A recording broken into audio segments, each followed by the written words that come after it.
Super Mario Bros. Wonder. It's about time. It's about time for what? For the first time in well over a decade, Nintendo has released a new Super Mario Bros. Yeah, it has been a while, huh? No, not a new Super Mario Brothers. I mean a new Didn't that come out on the Super DS? Mario. Right? Yeah. They released a new 2D Mario. Yeah. Well, I am personally excited that. When was the last Mario game that you guys played? Like, seriously, when was the last Mario game like you really went in on? Because personally, it was Super Mario Sunshine. I played Super Mario Odyssey just a little bit. This game feels like a spiritual successor to Super Mario Bros. 3. Super Mario Bros. Wonder does something for the first time in a 2D Mario game that it hasn't done in over 40 years. What's that? It's about time. No, seriously. Poor fucking Yoshi. It's about time. They ditched the countdown timer in Super Mario Bros. Wonder. But to understand why this is such a monumental leap forward for the Mario franchise, we first have to go back. I never even thought about that, but yeah, there used to be a timer in the game. But like, how many of you guys, like, was the timer ever even a factor? I feel like it would be like maybe one level in each game there would be a timer. Bro, like, yeah, like, nah. Every once in a while that shit would happen. Like, never noticed? Back to the first Super Mario Bros. On the NES, time played an integral role in the gameplay experience for Mario side-scroller. This implementation of game design if you sucked, maybe. If you sucked dick, it did. Now, in the Lost Levels time, on some of, you know, like that one Bowser thing where you got to go through the right area, and it's like the lava, and like if you do the wrong one, it goes, you know, like that one, the time mattered. But like in general, bro, I would just fucking go and die. Carried over from the arcade cabinets of yore. With the birth of the home console, the idea of replayability and accomplishment came from two things: how high your score was, and how fast you could get to that score. Sure. It's one thing to beat a game, it's another to get so close to the finish line, only to have to feed more quarters into the cabinet in order to get that win. But when Nintendo... Well, that's the thing, is like everybody always goes and talks about how, oh man, games now are a scam. Like, you never seen a fucking scam until you went to an arcade, man. You see those like fucking, those, what are they called? Claw machines. Like, you go and you play Mortal Kombat and it's like aimbotting you, and then you're like, man, fuck this shit, I'm gonna go play the claw machine. And the claw machine, you're like, oh man, I got him. And then the claw machine goes like this, I don't want to get him today. You know, like that weird fucking shit. And you spend like fucking $25 at Gotti Town and you get a like a sticker or something like that, a sticker of a chicken, but you don't get nothing. Yeah, plastic ring. Yeah, like, so bro, like arcades used to be such a scam. Now I love arcades, but they were a fucking scam. Brought the arcade cabinet into the living room. Yo, this game sucked dick apparently. I never played it because I heard about how much dick it sucked, but I always wanted to. The Nintendo Entertainment System, they also brought the ideals of the arcade along with it. Mainly the high score and the timer.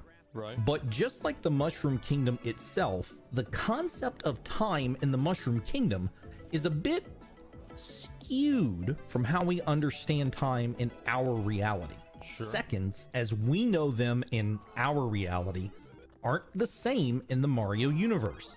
That's stupid. For instance, according to the Super Mario Bros. Wiki, 1 unit of in-game time for Super Mario Bros. Is less than half of a standard measured second as we understand them in our reality. And this... Why the fuck couldn't they get that right? Oh, I know why. It's because the time was in Japanese. So it's like a different conversion. It's like kilograms and pounds. This measurement of time isn't standard across different Super Mario Bros. Games either. This is all contingent upon refresh rates and FPS, frames per This is the second. one I had, by the way. This is the one on was this Super Mario, fucking Super Mario All-Stars? I haven't seen this in so long. As frame rates Damn. changed from different games, so What- too did the Yes, measurement yes. of in-game time across the Mario side-scrolling series. By the way that Mario would jump in this game was fucking scuffed. It wasn't as good as it was in the original game. I didn't even know that till I was like 26. I just thought the speedrunners were that much better. Nah, I was literally playing a bad game. Now, not only does this artificially increase the speed of time and create a sense of urgency, Nintendo played up the psychology of time running out to push the player to finish the Super level Mario World. before that timer hits zero. Remember that. Just a few notes indicating a sense of Yeah. urgency can cause a visceral, almost Yeah. Pavlovian response. If you don't believe me, how do you feel when you hear this?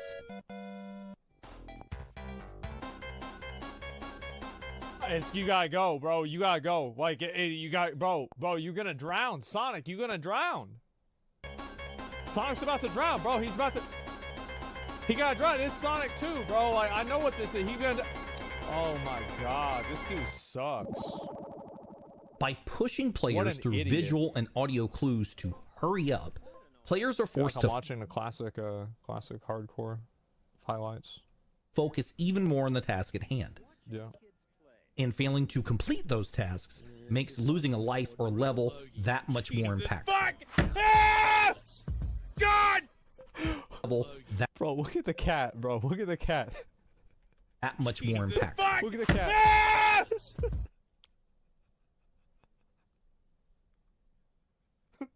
God! But as you move along the Mario timeline, the importance of time changes Yeah. come the advent of Mario's transition from 2D to 3D.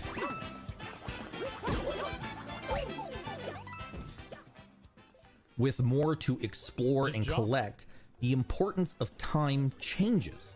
Yeah. Now, it was about how long it would take you to collect or do everything that the game had to offer, rather than seeing how fast one could, say, beat a level. That is until the speedrunners got a hold of this goddamn game. Of course. That's totally different.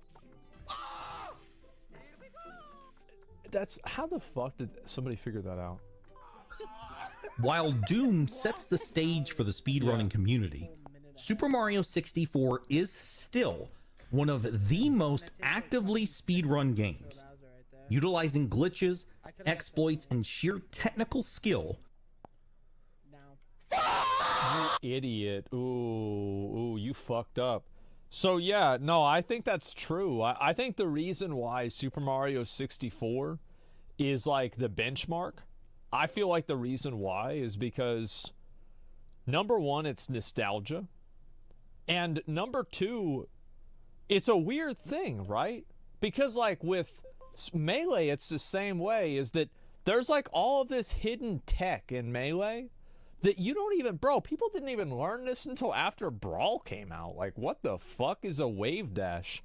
And like, that's the last one I paid attention to. That was like, what, 15 years ago? Like now, I bet people are probably playing a completely different game.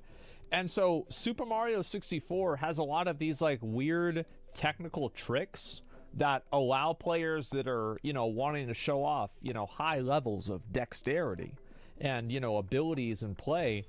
It allows them the ability to do that. And I think that's the reason why it's so popular.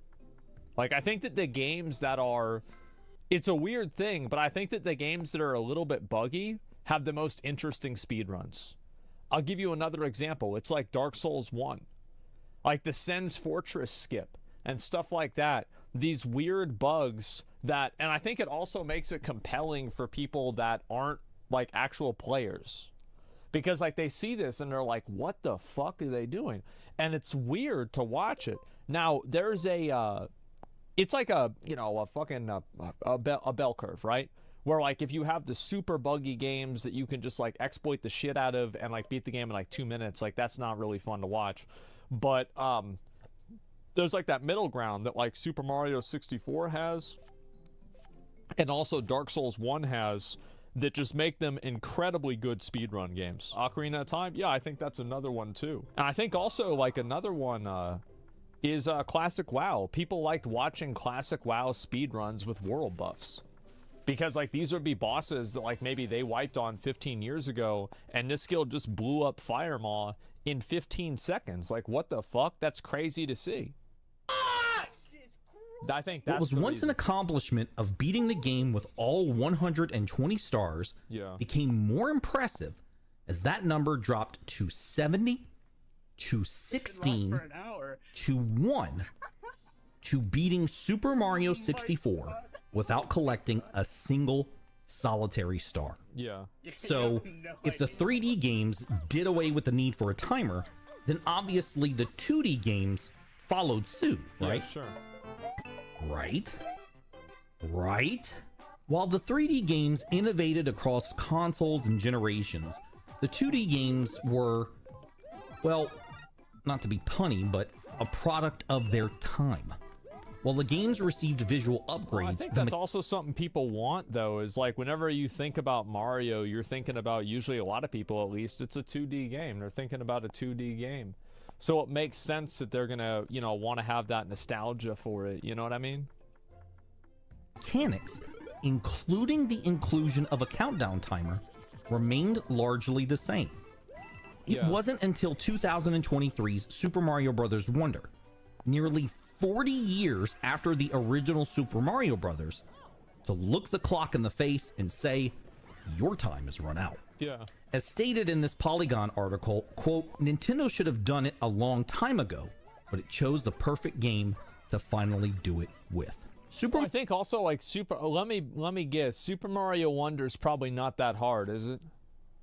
Like, this isn't like the Dark Souls of Mario Brothers. It's the easiest game. Yeah, I wonder why. Because, like, it's a game for kids. It's Mario. Like, when did y'all play Mario? When you were a kid. That's what it is. So, imagine if they had timer music to WoW Mythic Plus. That's actually a good idea. Blizzard should do that. Just to, you know, like, in case people aren't stressed out enough playing retail. Yeah, add, like, if your timer is, like, the last, like, 5 minutes, like, the music goes faster. That'd actually be really funny. Mario Bros. Wonder masterfully blends the exploration of the 3D games with the joy and movement of the 2D side-scrollers. When I say it feels like the spiritual successor to Super Mario Bros. 3, I mean it. That same feeling of excitement that I had as a kid, juxtaposing how bare bones Super Mario Bros. Felt in comparison to Super Mario Bros. 3. It's actually crazy how big of a leap Super Mario Bros. 3 was. Like, my game growing up was Super Mario World, the one where you could get Yoshi and everything. But, like, whenever I think about the game that took the most steps and the biggest leap, Super Mario Bros. 3 was transformative on, like, so many levels in such a big way. It's actually insane. I have that same feeling with Super Mario Bros. Wonder. And while I do have some qualms with Nintendo's implementation of multiplayer in this game, or lack thereof, they did include one thing: a race to the finish line mode. Super Mario Bros. Wonder finally cuts ties with the past to forge a new path forward for the future of the Mario franchise. New animations, new power-ups, new voices, and a new outlook on what a 2D Mario game can be. And after 40 years, all I have to say is it's about time. If you enjoyed this video, please do me a favor. Make sure you like, subscribe to the channel. I also go live over on Twitch on a pretty regular basis, so please do me a favor, follow there, and let me know what other deep dives into certain video games that you would like to see in upcoming videos. Until that time, my name is Labat, and I'll see you in the next one. I didn't even think about the timer. Like, honestly, because I'm definitely a W keyer, you know? Like, I just, you know, I just go, right? Go as fast as I can. But, like, yeah, that was Super Mario Wonder's a lot of fun.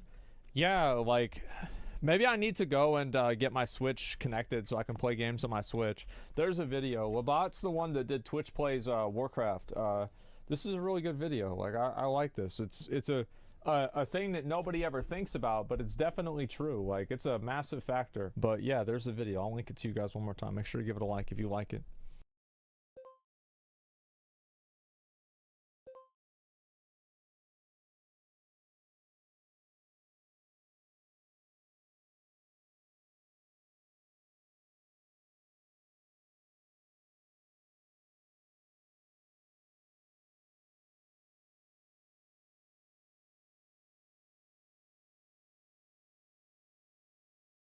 Okay, ZZ trailer. We're gonna watch this again, a re-reaction, because it's that good. Because it's actually that good. Unfortunately, it doesn't announce what I wanted it to announce, but it is what it is.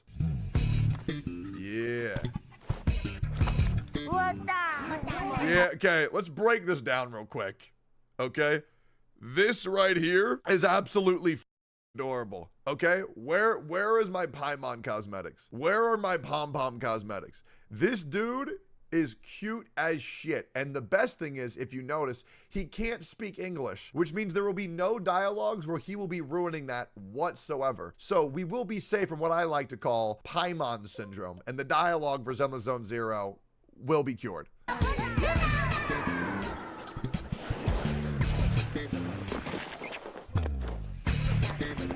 Yeah.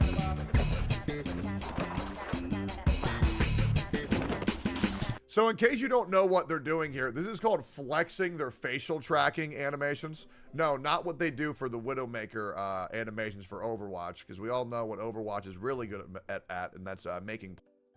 no, facial animation tracking, which is, you know, the emotions they can express, which look really good rather from every single Genshin cutscene being, oh my god!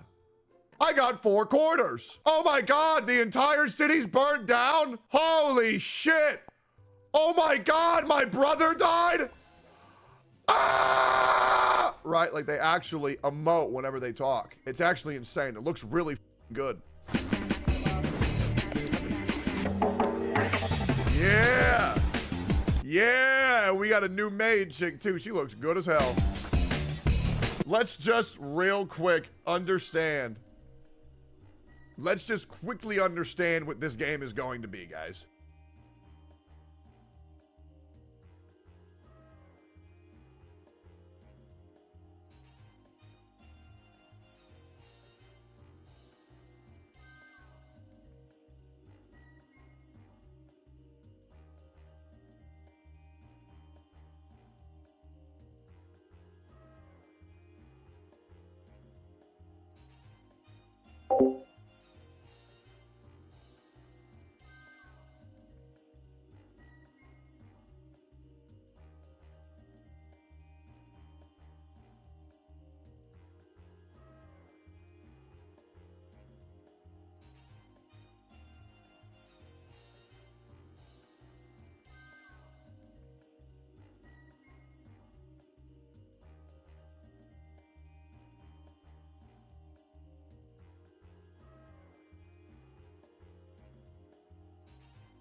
Because if this screenshot alone isn't enough to let y'all know what ZZZ's got cooking underneath the hood, I mean, good God.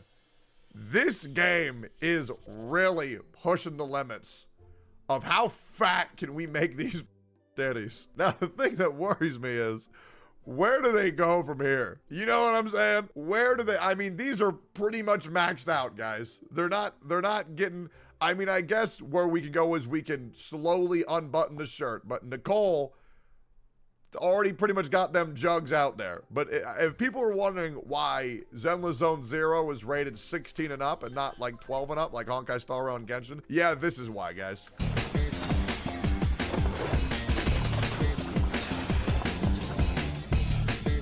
Looks good. Looks clean.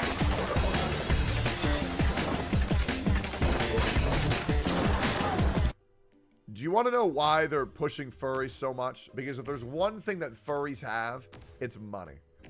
Okay? Furries will spend absurd amounts of money on anything that recognizes them. Okay? A fursuit costs like $12,000 for a reason, guys, because they'll pay. And NA has a lot of furries.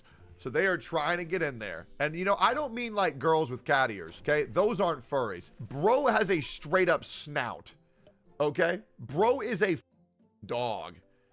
Like, he's legit just a dog. And the amount of down bad people we're about to see for old Wolfster here is going to be, you know, at a disgusting high. Is ZZZ going to be a gotcha? It's a Hoyoverse game, man. They want to make money. What do you think?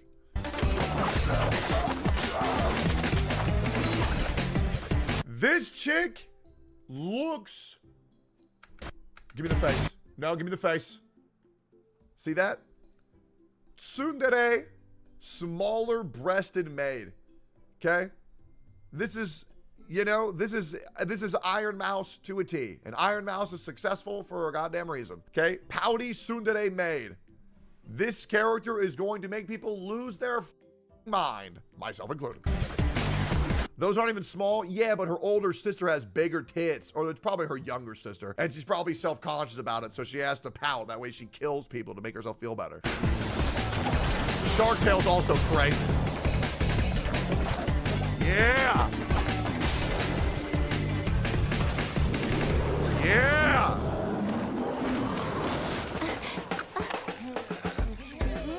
Yep. Yep.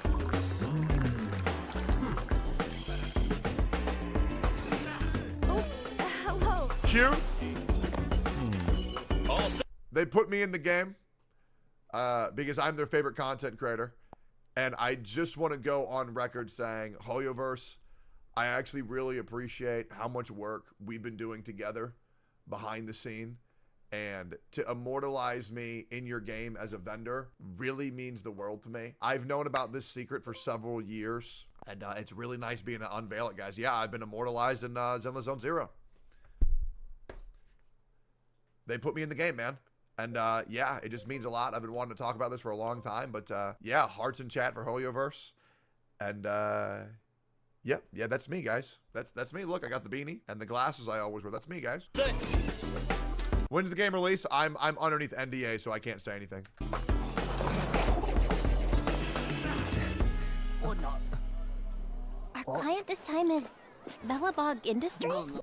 And that is the little bombshell that they drop here. Zenless Zone Zero and Honkai Star Rail are in the same universe. What does that mean? I don't know. Does that mean that we can get Nicole and Honkai Star Rail? I don't know. Collabs? I don't know. But to be honest, I think that's the best decision they've ever made. But if I see Paimon's stupid ass airdrop in here, I'm gonna lose my goddamn mind. What trouble have they gotten into?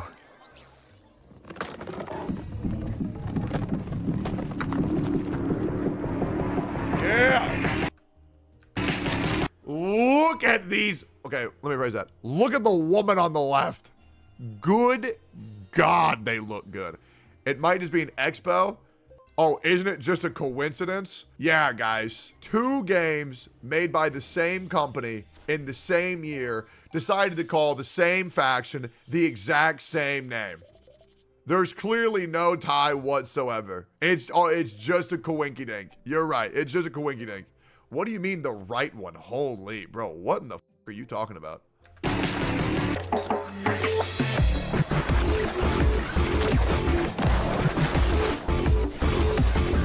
Yeah.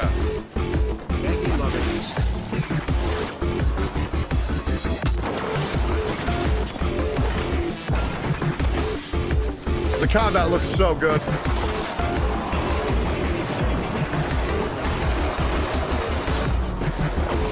Yeah.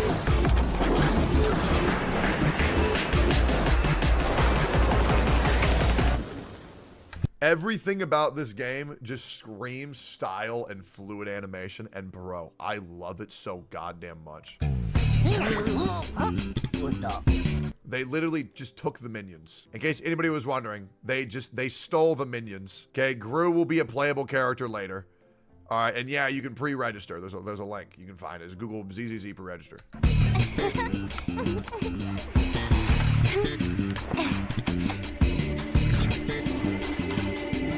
Are you ready?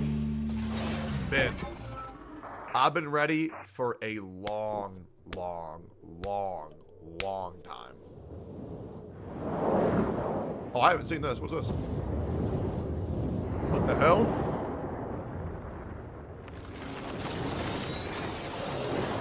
What in the is that? Holy tits! Dude, you know how like every character in Genshin is like a kid? Every character in this game has triple J mega titties, and I will never get tired of it. It's so good, man. It's so good. They knew what they were doing? Oh, absolutely. Nah, ZZZ is going to blow away everybody's expectations. And I love how there's this massive hate mob for the game right now. I've seen them everywhere saying, oh, it's not going to be as good as Honkai Star Rail. It's not going to be as good as Genshin. It doesn't matter what you think, because the reality is the game is going to find a niche. I will be part of that niche. I'm going to play Honkai Star Rail when I want to chill. I'm going to play Zenless Zone Zero when I want combat. And every now and then when I want a bedtime story, I'll play Genshin Impact. It's really not that hard to see. And anybody who's denying that Zenless Zone Zero isn't going to be successful is a absolute moron with their head so far up their own ass they can probably eat their lunch again from their lower intestine. The game is going to be comically good, and I cannot wait. And Hoyoverse, can you just unblacklist me already so I can make pre-beta content? I mean, like, just come the fuck on, man. I'm sorry I made you lose hundreds of $1 million from the staff of Homa Banner. But, like, that's your own damn fault for making the raid so bad, okay? Just let go, man. Just let go. I want to play as Nicole. Hurry the Hey, anyways, thanks for watching. Like, comment, subscribe.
Did you know? The original Fallout was heavily based on a similar post-apocalyptic role-playing game called Wasteland, and could even be called its successor. After the release of Wasteland, the game's developer Interplay Entertainment started working on a game called Meantime. Meantime was cancelled as it was set to release in a time where games with 16-color EGA visuals were being outshined by games that used 256-color VGA graphics like Ultima 7: The Black Gate. Electronic Arts, who owned the rights to Wasteland, tried making a sequel without Interplay's involvement. The game was called Fountain of Dreams. It was smaller than Wasteland, unforgiving from the get-go, and was met with poor reception from fans and critics. Interplay went in their own direction, salvaging what they could of Wasteland, and 9 years after Wasteland's release, Fallout hit store shelves.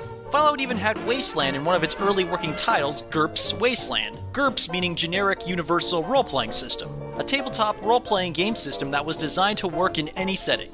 Even though Fallout is essentially a drug being changed to chem, and addiction being changed to craving. The term chem later became the standard in the series, and Radaway addiction was removed altogether in Fallout 3 and Fallout New Vegas. In the recent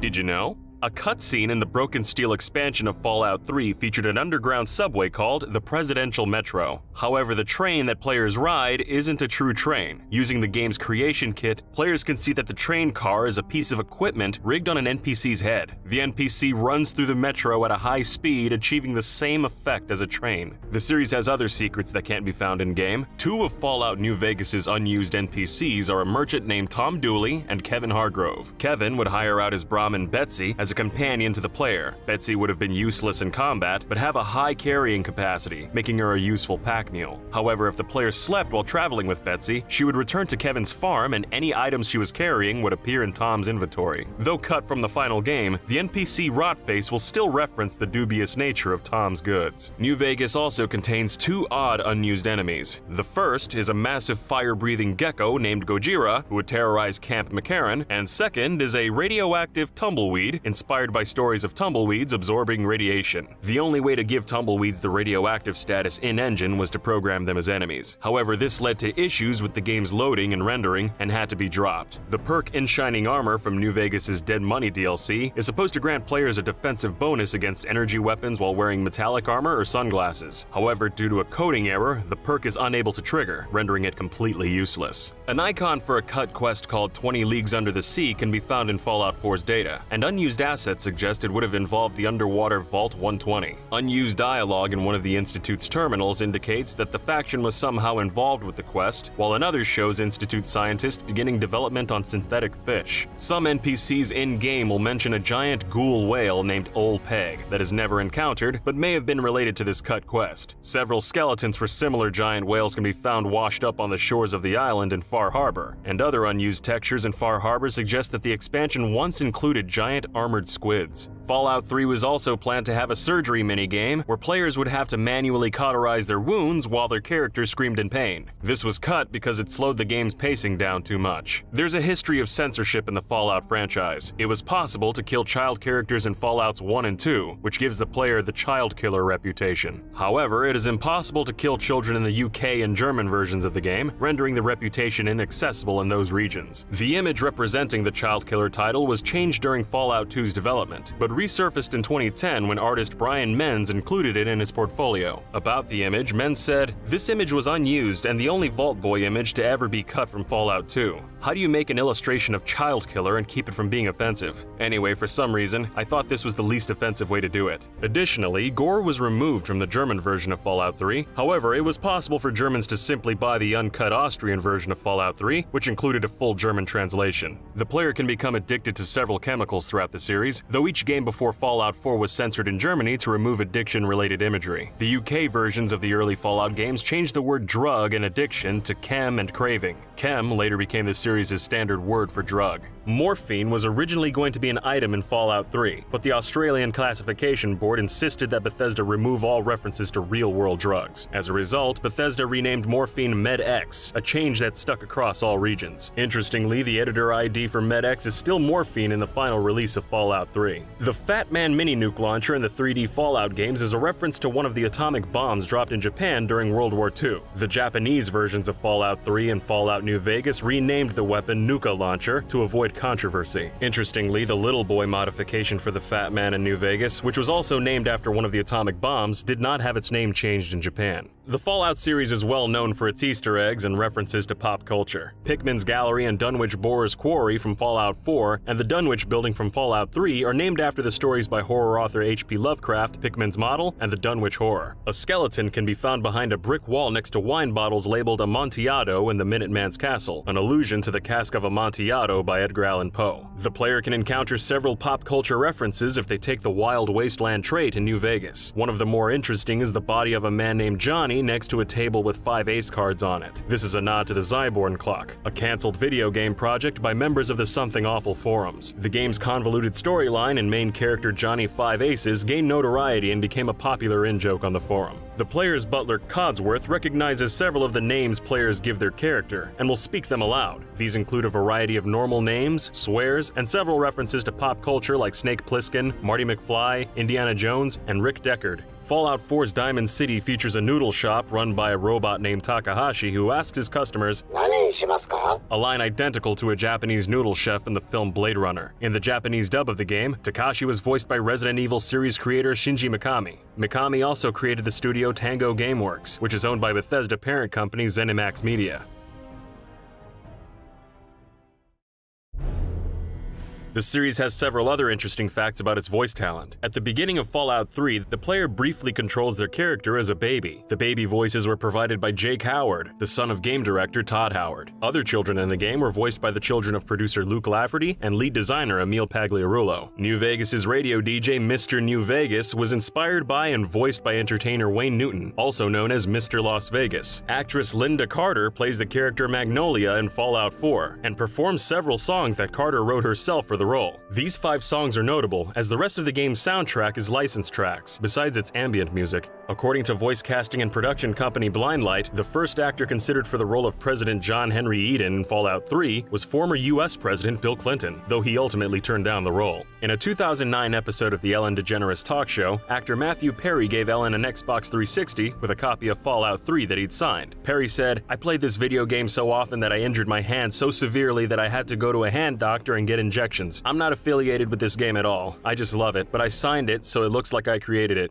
In response, Bethesda and Obsidian reached out to Perry and offered him the role of Benny in Fallout New Vegas. Interestingly, Perry's Friends co-star Courtney Cox briefly worked at Bethesda in the 1980s, though it's unknown what position she filled. Bethesda aren't afraid to reference their own properties either. Prior to the release of Fallout 3, Bethesda commissioned the creators of Penny Arcade to make a tie-in comic to promote the game. Titled One Man and a Crate of Puppets, the unnamed main character was a survivor from Vault 77 who engaged in violent exploits alongside a hand puppet. A Vault 77 jumpsuit can be found in Fallout 3 alongside a holotape that describes the comic's main character. Another reference is the chime that sounds after the Fat Man nuclear launcher is fired. This sound is actually a recording of the lunchroom bell at the Bethesda offices. While creating a character in Fallout New Vegas, the player is asked to interpret a series of Rorschach inkblot tests. Some fans joked that one of the inkblots resembled 2 bears high-fiving, and even modded the game to include this as a possible answer. The game's Honest Hearts expansion included a minor NPC named 2 bears high-fiving as a nod to the joke. During a trailer for Fallout 4's creation kit, Bethesda previewed a suit of special horse-themed armor as a self-deprecating jab at the poorly received Horse Armor DLC for Elder Scrolls 4: Oblivion. Fallout 4's development took over 6 years, and began before Bethesda had even completed their expansions for Fallout 3. This was longer than the 4 years it took to make Fallout 3 and the 18 months Obsidian Entertainment were given to make Fallout New Vegas. Boston was made the location for the game due to the numerous references to it in Fallout 3. This included a quest called the Replicated Man, which involves a synth that escaped the Boston area with the help of the Railroad. Both the Railroad and the synths would become integral parts of Fallout 4's storyline. Members of Bethesda's team were spotted scouting Boston as early as 2012, and went to great lengths accurately recreating parts of the area. This included the famous red seat in the bleachers of Fenway Park, and in-universe versions of real buildings like MIT, Walden Pond, and the Old State House. Another location players can visit is called the Prost Bar. The bar appears to be based on the bar in the sitcom Cheers. The bar's location on the map lines up with the real-world Bull and Finch pub, now known as Cheers Beacon Hill, which was used in the sitcom for the bar's exterior shots. Funnily enough, Prost is also the German word for Cheers. Given its location north of Concord, the fictional Sanctuary Hills settlement appears to be located in what is today the Minuteman National Historical Park. Using this information and the area of the bomb crater and the glowing sea, it's possible to roughly determine the location of the nuclear explosion from the game's intro sequence. Comparing the in-game map with a real-world map, the bomb appears to have detonated south of modern-day Framingham, Massachusetts. There's one small reference to this that's easy to miss in the game. A terminal entry in an abandoned factory reads, "They must have missed the city with the big one. Framingham's gone from what little I heard on the radio before it went quiet."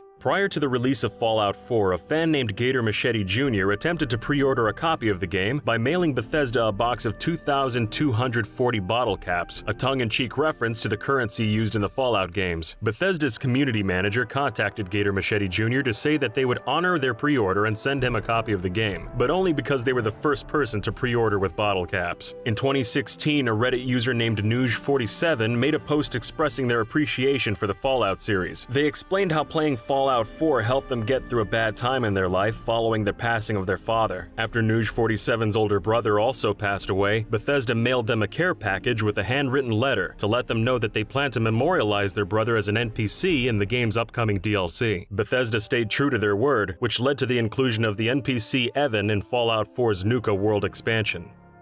Did you also know that development of the 2016 Doom reboot took so long that one developer had 4 children during its production? For more facts, check out the Did You Know Gaming video on Doom 2016. And if you like playing as a guy in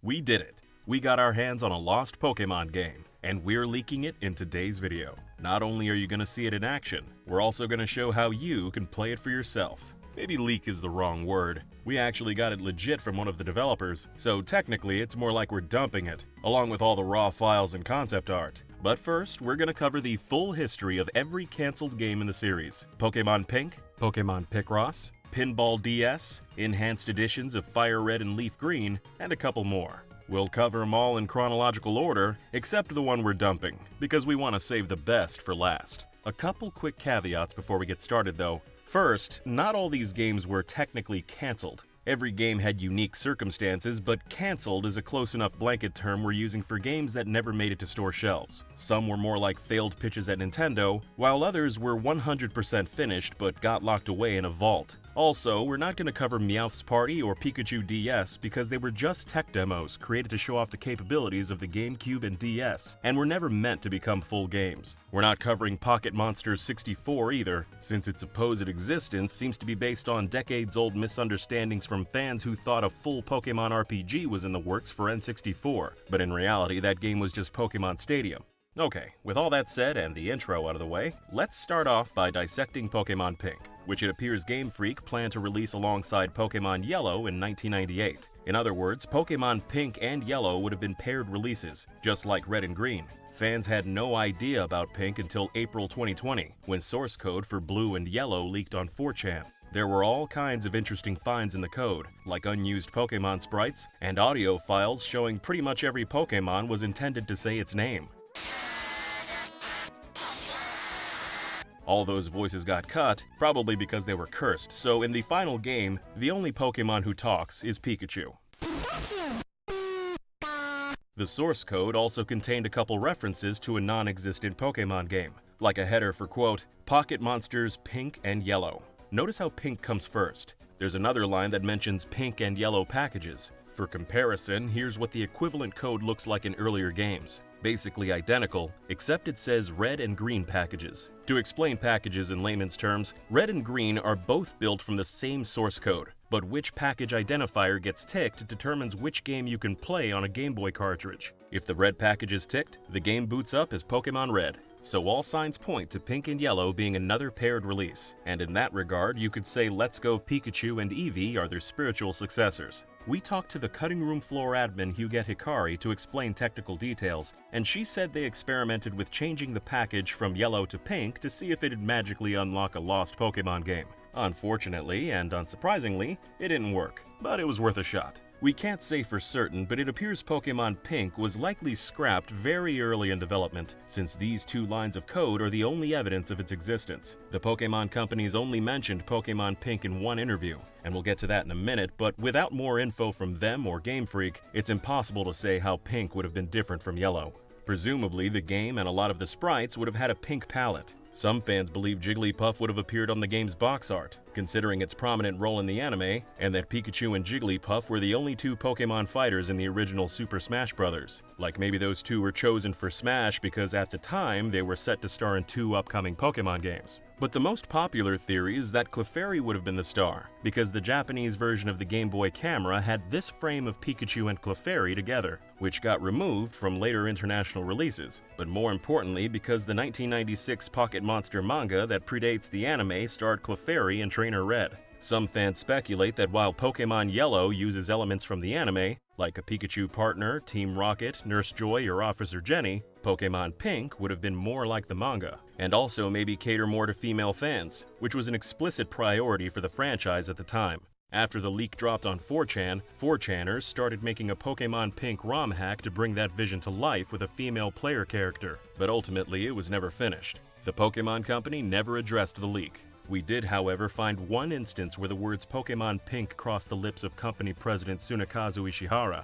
In a Japanese interview from 2000 we had translated, Ishihara and series creator Satoshi Tajiri explained Gen 1 and 2's development. We'll make the full translation publicly available, linked below if you want to read it. Regarding Pink though, he says, quote, "We made red and green, then after that we made blue. Later we made yellow, and it might have been nice if the next games were called pink or purple, but if we did that, all we'd be doing is perpetually making extensions of the originals." In context, he's explaining why the next games were called Gold and Silver, so they could keep using colors while also signaling to customers that Gen 2 is more impressive than Gen 1. But Ishihara's sentiment that Pink or Purple might have just been perpetually making extensions of the originals might also apply to why Pink got cancelled, because there were already 4 versions of Gen 1, and a 5th version would have been overkill. Not just for the fans, but also for Game Freak. They needed to devote more resources to making Gen 2, which ended up releasing 2 years behind schedule, even without getting slowed down making Pink. Maybe we're reading too much into that quote, but regardless, that was indeed the situation. The most pessimistic view was voiced by Huguette Hikari, who said it's possible Pink was never anything at all, not even an idea. A lot of source code was copy-pasted to make yellow, so maybe Game Freak's programmers just deleted the words red and green and replaced them with pink and yellow without much thought. If that's really all that happened, Pokemon fans have spent the last few years theorizing about nothing. And somewhere out there, Ishihara's laughing his ass off at our expense. Hopefully not though, and someday he'll reveal a big binder about Pink on Japanese TV, like he did a few years back with all those Kapumon sprites. Next up is a game we can say with 100% certainty did exist because the full game leaked online 2 decades after it was cancelled. Playable from start to finish, even the credits. Pokemon Picross was a Game Boy Color puzzler first announced in Japanese magazines in 1999, which showed off screenshots and some original artwork. The game was developed by Jupiter Corporation, the same guys who made the Pokemon Pinball spin-offs, or at least the 2 pinball games that didn't get cancelled. More on that later. Jupiter created the Picross series a few years earlier, and it sold well enough that they released about 40 more Picross games up to the present day. They've crossed over with Mario and Zelda, and briefly with Pokemon in Picross NP Volume 1, a Super Famicom game only available via the Japanese Nintendo Power Service. But there was also a full Pokemon game that slipped through the cracks. Picross's gameplay is kinda hard to explain and we don't want to bore you, so simply put, it's kinda like Minesweeper, or Sudoku with less math. If you're interested in learning, Pokemon Picross comes with a tutorial taught by Professor Oak, and after the leak, the community took it upon themselves to release an English fan translation. The game's got an original 23-piece soundtrack. That's what you're hearing now. In addition to Oak, it's got Pikachu, Misty, Team Rocket, locations all around Kanto, and lots of anime references. You can also get Bulbasaur, Charmander, and Squirtle as partner Pokemon, which change the border colors to green, red, and blue.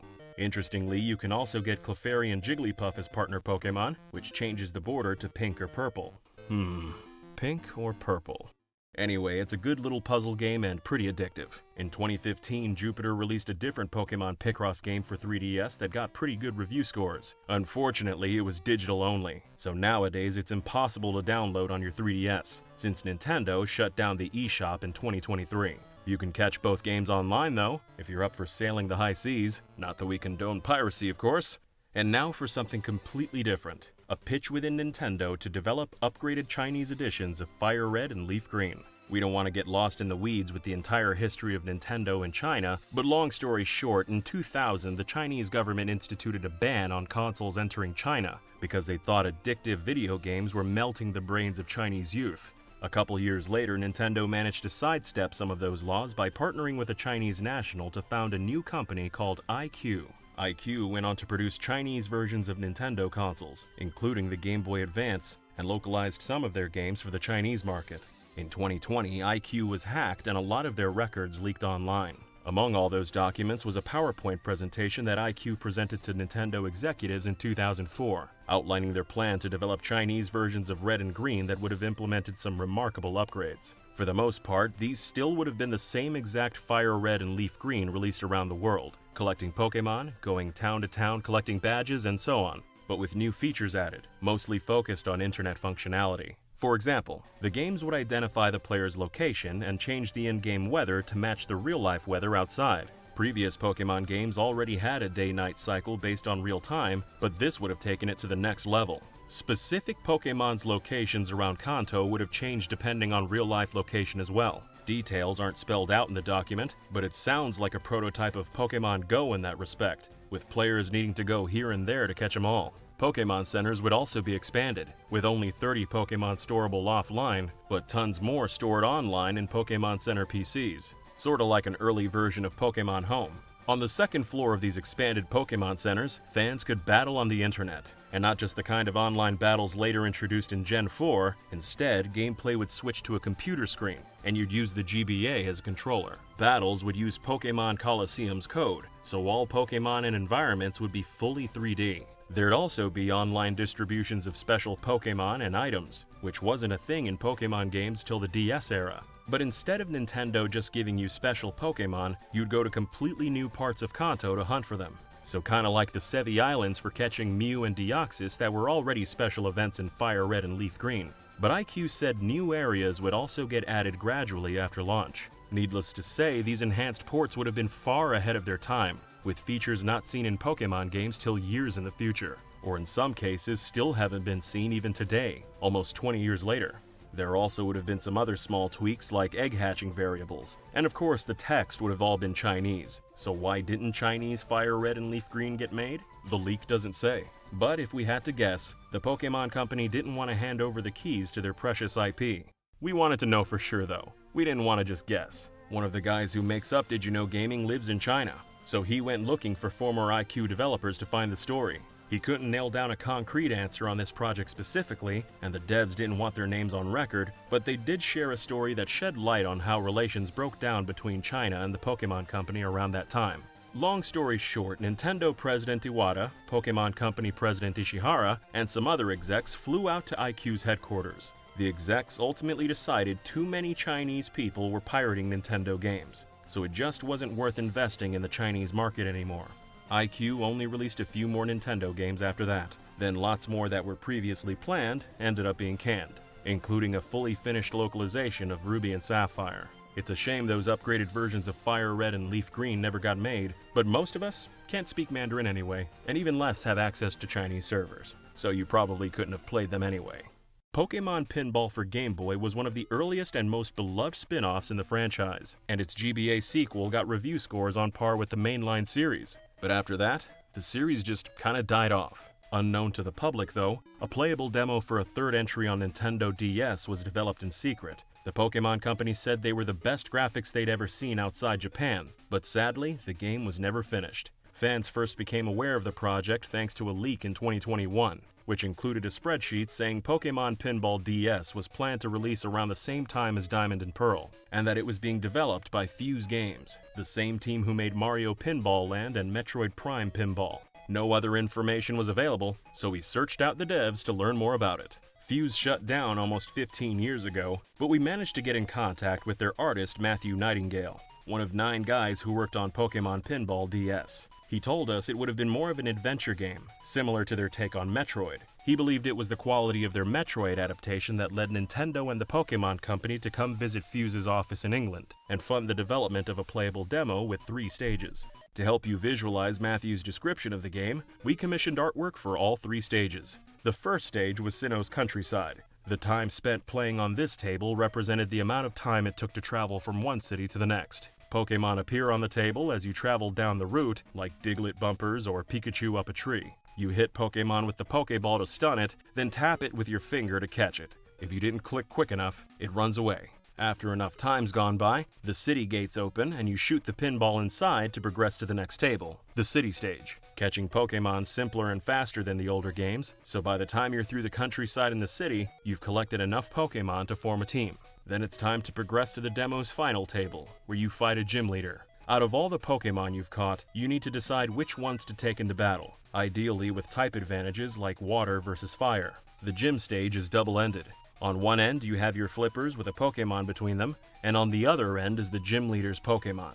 You power up your attacks by hitting the ball to certain parts of the table. Then once you've charged up enough power, you fire your ball into a hole to make your Pokemon attack. The table only has one ball, so if you lose control of it, the gym leader can get a hold of it to charge his own attacks. Pokemon Pinball DS also would have had Wi-Fi multiplayer battles that played out just like gym battles. Matthew says the game also would have had an evolution mechanic, and probably would have come bundled with a Rumble pack you plugged into the GBA slot. Nintendo and the Pokemon Company were really impressed with the demo, but for some reason they never greenlit the project for full production, so nothing got made beyond the playable demo. Matthew wasn't invited to that high-level meeting, but he suspects it came down to contract disputes. Pokemon pinball games didn't exactly print money like the core series does, so there wouldn't have been as much to go around for all parties involved. Fuse ended up going bankrupt in 2009, partly because Pokemon Pinball didn't go to market. No one else from Fuse, including the former owners, were willing to share more details with us. As for where that demo is now, well, it's probably out there somewhere. We asked Matthew if it was lost to time after Fuse went out of business, but he said no. Nintendo paid for its development, so they must still have it in their possession.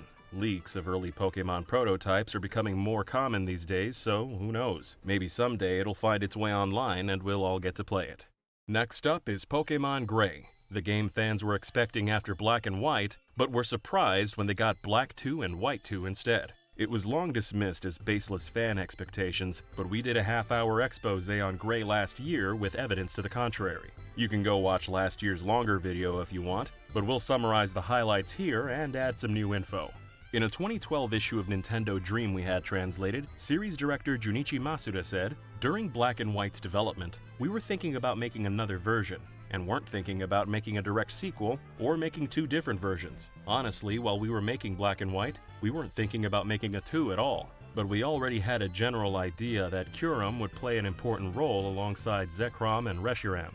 We went digging for old filings, and here's receipts showing that a couple months after releasing Platinum, they registered URLs for Pokemon Black, White, and Gray, and also registered trademarks for all 3 colors, along with a few others, like Scarlet and Crimson. The site PokemonGray.com actually existed at one point, though just as a placeholder. There's also a few traces of Gray hiding in Black and White's internal data.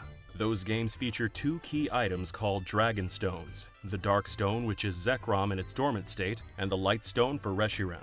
The data also contains a 3rd key item called the God Stone, which was gray in color and presumably once meant for Kyurem, but it ended up going unused. Black and White's internal data also contains a table that reveals how many forms every Pokemon has, and how many Game Freak was planning they will have in the future. Interestingly, the table suggests Game Freak didn't know how many forms Kyurem was going to have in the next game. This lines up with another quote from Masuda, where he says they knew from the beginning Kyurem would fuse with other Pokemon in the next game, but didn't necessarily know he'd fuse with Zekrom and Reshiram specifically. At the time they were making Black and White, they were open to the idea of Kyurem fusing with other Pokemon as well. The 3DS came out a few months after Black and White, so fans expected Gray was going to launch on Nintendo's new handheld and not the old, basically retired DS. But in a Famitsu magazine we translated, Masuda says that was never going to happen. At the time, there were 150 million DSs in the hands of consumers, but not even 20 million 3DSs. Game Freak could sell exponentially more copies on older hardware because of the larger install base, and they could make even more money releasing 2 games instead of 1. So they went to Pokemon Company President Ishihara to see if he agreed. Recounting that meeting, Masuda said, "Every time we finish a game's development, we're left with a feeling that there are still things left unfinished. As development on Black and White was wrapping up, we were just starting to come up with lots of fun new ways to make the two versions more distinct. There was no way we could implement them in time for Black and White's release, so we gave up on including them, even though we'd really wanted to. So at that point, we decided to make two versions of the next game, but we hadn't decided they'd be sequels yet. When we talked to Ishihara, he said, if it's going to be on DS instead of 3DS, I want some kind of new innovation added to it. It was then we came up with the idea of numbering for the first time in the series. So with a plot set 2 years after Black and White, and a development time of 2 years, we felt like we wanted to add the number 2 into the titles as well. That meeting was pretty much the nail in the coffin for Pokemon Gray, and by our math, releasing 2 games instead of 1 made them about $100 million more in revenue. As far as how Gray might have been different from Black 2 and White 2, besides packing everything into a single title, the sequel's director Takao No clued us in on Famitsu. He said his plan to make them different from a typical third version came down to 3 core pillars: new protagonists, new towns, and a new adventure taking place 2 years in the future. In other words, Gray probably would have starred Hilbert and Hilda, had the same towns, and taken place the same year as the originals. So basically a Gen 5 version of Pokemon Platinum. There also wouldn't have been a continuation of N's story. Masuda says they originally wanted to leave N's whereabouts a mystery at the end, just flying away on his dragon to who knows where. But fans loved the character so much they felt they had no choice but to bring him back in the sequels. So for Black 2 and White 2, they had him return to save Kyurem from Ghetsis, help you obtain the legendary dragons, then just kinda retire to his castle.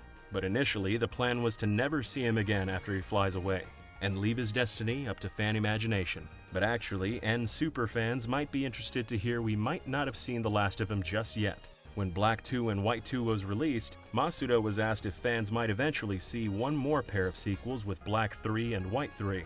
He said, if in the future we feel that we want to continue, perhaps we'll have a continuation. But we're really satisfied with how Black 2 and White 2 have turned out, so perhaps not. That interview was more than 10 years ago, so maybe Game Freak's come around since then. Who knows? Maybe that's what we'll get instead of Gen 5 remakes. And now for Pokemon Z. We found out Game Freak's official explanation in a 2016 Spanish magazine where the interviewer asks why Z never happened. Masuda says, we never really planned to make a third version. We always want to do things that surprise our fans. For example, after Black and White, people thought Pokemon Gray was going to come next, but instead we made Black and White 2. People thought Pokemon Z would come after X and Y, but taking advantage of the fact it's the 20th anniversary, we decided to deliver another surprise with Sun and Moon. In other words, instead of Z, they released a brand new generation to celebrate Pokemon's birthday in 2016. But to us, that sounds like corporate deflection, because what he said isn't actually consistent with series history. In all 3 previous generations, a paired release was followed up with a return to the same region about 2 years later.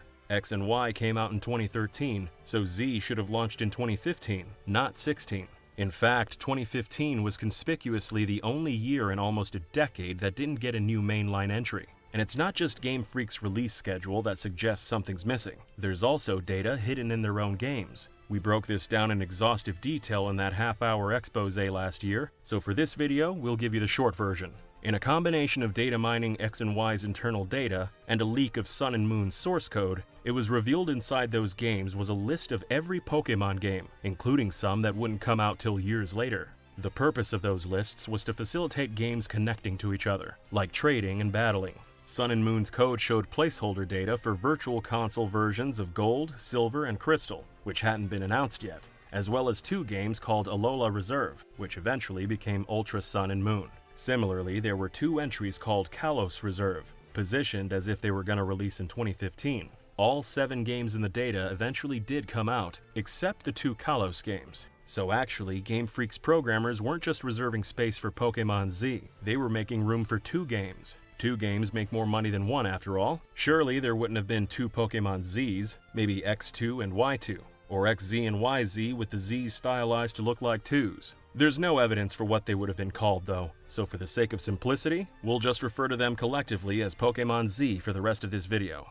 The anime shines even more light on that Z-shaped hole in 2015. Historically, new seasons sync up with new game releases. The first episode of the Black and White anime aired the same week as Black and White the games. Black and White anime Season 2 broadcast the same week as Black 2 and White 2. The XY anime and games also released the same week. Omega Ruby and Alpha Sapphire launched with the episode where pretty much all the new Mega Evolutions made their anime debuts. And finally, the XYZ anime aired its first episode in October 2015, which is when Zygarde's 10% and 50% forms made their first appearance, along with Zygarde cores and Zygarde cells. The anime's all planned out long in advance, so it appears Pokemon Z was originally scheduled to launch alongside the XYZ anime in 2015.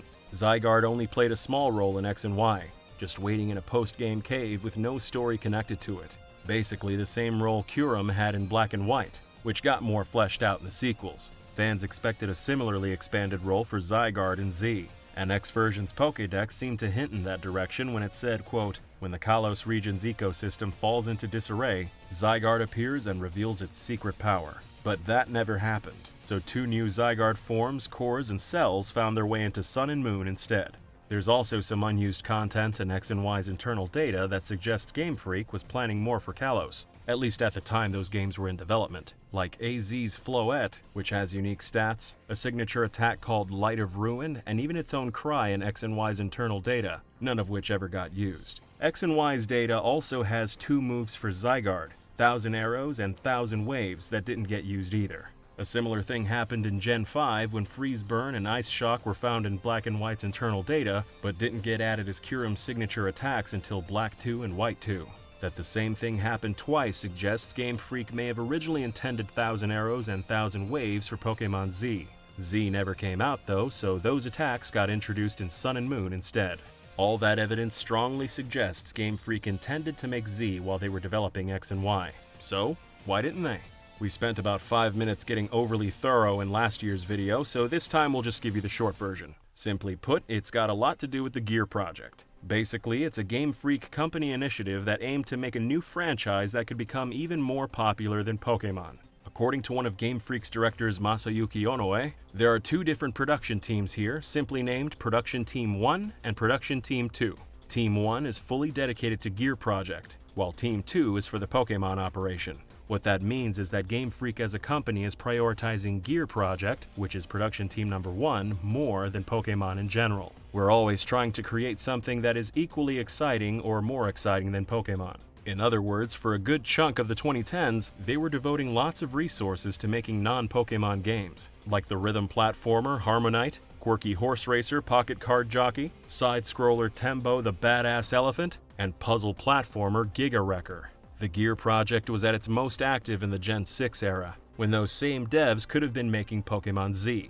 Some of Game Freak's top talent worked on Gear project games, like the directors of Omega Ruby and Alpha Sapphire, and Ultra Sun and Moon. The teams who made Gear games were small, but Z could have been made with a small team as well, and pretty quickly. Aurus, for example, was developed in just a year.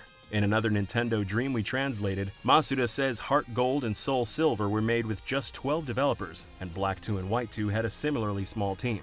Pokemon games grew their staff by 50% when they switched from 2D to 3D, so back at the napkin math, Z could have gotten made by 20 devs, 30 on the high end. Game Freak staff have said in quite a few interviews that they're kinda tired of just making Pokemon year after year, and frankly, we can't blame them. They needed to recharge their batteries, learn some new skills, and work on something different for a change. Regrettably, their hopes of producing something more exciting than Pokemon didn't pan out. Gear Project games got decent reviews, but hardly anyone bought them. Talking to Famitsu, Masuda said, "Only 1 out of 50 Pokemon fans have played them. I've tried to tell our fans please try this one out, but the message didn't sink in." By all appearances, when Game Freak was making X and Y, they figured Z'd come next. But when the time came, they were too thin and stretched with the Gear project. To be fair to Game Freak though, prioritizing failed games over Pokemon probably wasn't the only reason we never got Z. There's likely some off-the-record factors we couldn't dig up, like personal interests or office politics. Unfortunately, they don't seem interested in sharing that story with the public. You might be wondering how much of Z actually got made. Well, based on our findings, it doesn't appear Z was ever in active development. We got help from data miners to look through Gen 7's source code, but couldn't find evidence any code got copy-pasted from Z. Possibly some ideas got recycled, some Zygarde stuff, but not much actual work. Aside from sparse data and leftovers, and inferences based on series history and the XYZ anime, it's doubtful we'll ever know what Z might have become. Maybe Game Freak didn't know either. Probably over-optimistic wishful thinking on our part, but hopefully someday they'll figure it out and make it an episode in the eventual Gen 6 remakes. With Generations 5 and 6 out of the way, now let's move on to Gen 7. The same day Sun and Moon launched in 2016, Eurogamer reported that an enhanced version of Sun and Moon codenamed Pokémon Stars was coming to Switch the following year. The article's author, deputy editor Tom Phillips, claimed to have several sources for the story, and at least one was saying the Switch edition would add new Pokémon. Fans were excited to hear Alola was coming to an HD console, which presumably meant we'd get to explore Alola in a higher resolution than the 3DS's meager 240p. Some fans even canceled their plans to buy Sun and Moon to wait for Stars instead. Hype continued to build over the next few months, especially when the Pokémon Company announced a new campaign called Look Upon the Stars, which saw the release of an entire line of Stars-themed merch. Series director Junichi Masuda made a tweet starting with the words Pokémon Stars that some fans saw as a teaser for things to come. Anticipation peaked in mid-2017 when Amazon UK started selling pre-orders for Pokémon Stars. It appeared to be just a placeholder, as there was no box art and the release date was January 2030. But that didn't stop Stars from climbing the sales charts and reaching number 87 on Amazon's video game bestsellers list. Official confirmation seemingly arrived when Ultra Sun and Moon were announced, and the Pokémon Company's website said they were coming to Switch at a later date. They quickly deleted the Switch reference and put out a statement saying it was a clerical error, but some fans believed the slip-up was Stars getting revealed earlier than intended. Ultra Sun and Moon were, after all, very similar to how Eurogamer described Pokémon Stars, an expansion of Sun and Moon with some new Pokémon added, launching holiday 2017. The main difference was that there were 2 games instead of 1, and of course the platform they launched on. So to some, a Switch release still seemed likely.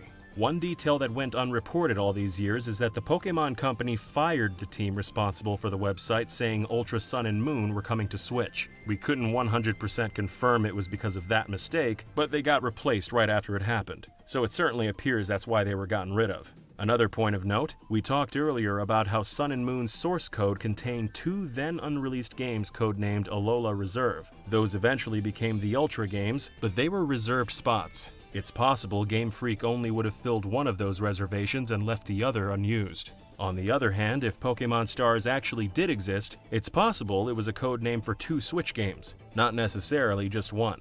Regardless, eventually it became clear Stars was never coming. 1 year after his original 2016 article, Eurogamer's Tom Phillips returned with a post-mortem titled, "So what happened with Pokémon Stars?" The internet had been ripping him a new one all year, so understandably he felt he owed an explanation. Long story short, he said his sources indicated that Stars' cancellation was primarily a casualty of Nintendo's business strategy. After the failure of the Wii U, Nintendo originally wanted to release their 3 biggest IP for Switch year 1, Zelda, Mario, and Pokémon. But plans changed after the Switch exploded in popularity. And the problem wasn't that Nintendo couldn't sell them, it was that they were selling out of them, and couldn't even make enough to keep up with demand. They didn't need to play their trump card anymore.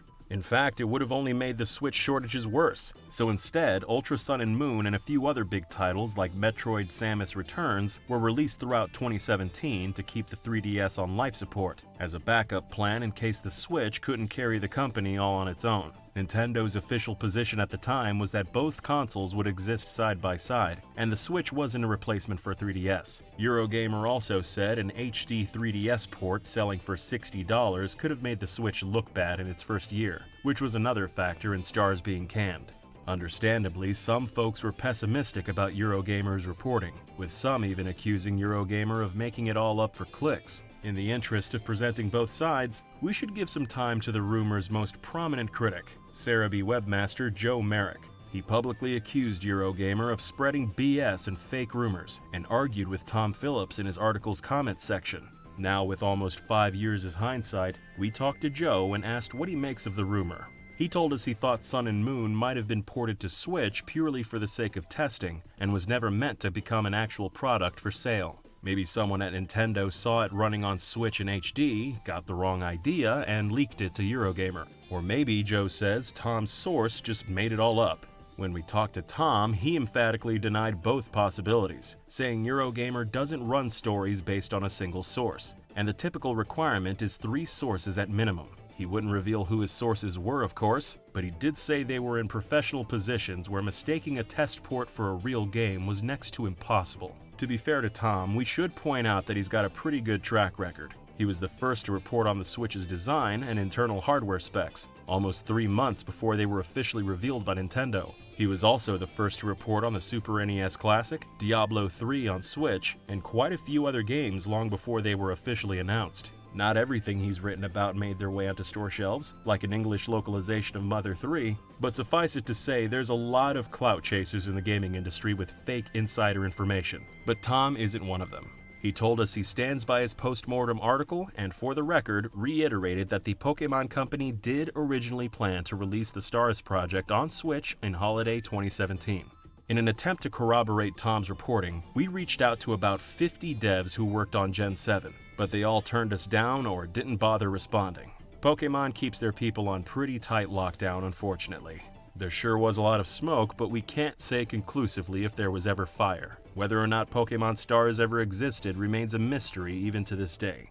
For this last game, we just want to say right off the bat, it's been designated lost media for years, but we restored it. And as of today, it's been added to the Internet Archive. It ain't lost media anymore, and you can play it right now if you like. We'll talk about that more in a minute, but first let's look at the game itself. Pokémon 2000 Adventure was an officially licensed game that ended up being better than Nintendo expected it to be when they signed the contract, so they shut it down. But by then, 1 million people had already played it. The history on this one is pretty unique. The second Pokémon movie, called Pokémon the Movie 2000, was distributed in America by Warner Bros. Along with the movie, Nintendo fully licensed and gave permission for Warner Bros. To create promotional materials to sell more tickets. Nintendo were probably expecting posters, art, trailers, and maybe cheap web games, like Pikachu-themed Tic-Tac-Toe, but they weren't expecting Warner Bros. To spend millions producing a 3D Pokémon game. But that's exactly what Warner Bros. Did. They contracted a studio called Cyberworld, who previously made virtual shopping malls, a Harry Potter game, and various other three-dimensional experiences. Think of them like Doom. 3D spaces populated with 2D sprites, but running in an internet browser. Pretty impressive back in the 90s. Warner Brothers wanted to use this cutting-edge technology to promote the new Pokémon movie. We talked to Eddie Ruminski, one of Cyberworld's developers. We launched it and we had about 1 million downloads in the span of a month, which was our most popular game to date. And that's when Nintendo freaked. And they immediately hit us with a cease and desist. They thought Warner Brothers breached the contract. They exceeded the contract's allowable scope, basically. Nintendo didn't expect that promotion to include something that was legitimately a video game. Back then, the only 3D Pokémon games that existed were Pokémon Snap and Pokémon Stadium. So Nintendo thought fans would see this first-person adventure and think it was a new direction the series was headed in. They considered it a threat and were concerned it would cause brand confusion. Eddie was sort of a junior programmer at the time, but he was the only guy at Cyberworld familiar with Pokémon. The company got a pre-release of Pokémon the Movie 2000, sat Eddie in front of it, and asked, "How the hell do we turn this into a video game?" After they bounced some ideas back and forth with Warner Brothers, here's what they came up with. What you're watching now is one of our playthroughs of Pokémon 2000 Adventure. The music you're hearing is the game soundtrack. The game begins with Professor Oak telling you there's a disturbance in the Force, and you've got to investigate. Then you pick one of 3 Pokémon teams, and a difficulty: beginner, intermediate, or advanced. Now your adventure begins, exploring 3 islands in any order you want. Your path forward is sometimes blocked by environmental obstacles that require Pokémon's special abilities to get past, like these volcanic lava plumes, for example. On our playthrough, we used Poliwhirl's water gun to extinguish the